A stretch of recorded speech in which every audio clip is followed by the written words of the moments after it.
वाहन परवानगीची वैधता संपल्यास वाहनाची नोंदणी होणार रद्द।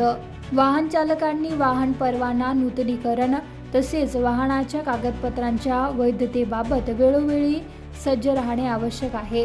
प्रवासी वाहतूक करणाऱ्या वाहनधारकांनी, ज्यामध्ये काळी पिवळी टॅक्सी व ऑटो रिक्षा चालक मालकाचा समावेश आहे, त्यांनी वाहनाचे नोंदणी प्रमाणपत्र, फिटनेस योग्यता प्रमाणपत्र, वाहन परवाना, विमा प्रमाणपत्र तसेच प्रदूषण नियंत्रण प्रमाणपत्र त्याची वैधता तपासून त्याचे वेळेत नूतनीकरण करून घ्यावे, अन्यथा दंडात्मक कारवाईला सामोरे जावे लागेल, ज्यासाठी उपप्रादेशिक परिवहन विभागाकडून विशेष मोहीम राबविली जाणार आहे। कालबाह्य कागदपत्रांसह वाहन चालविणे किंवा मुदत संपल्यानंतरही आवश्यक नूतनीकरण न करणे हा दंडनीय गुन्हा आहे। उपप्रादेशिक परिवहन विभागामार्फत अशा प्रकारच्या उल्लंघनाविरुद्ध सातत्याने कारवाई मोहीम राबविली जात आहे।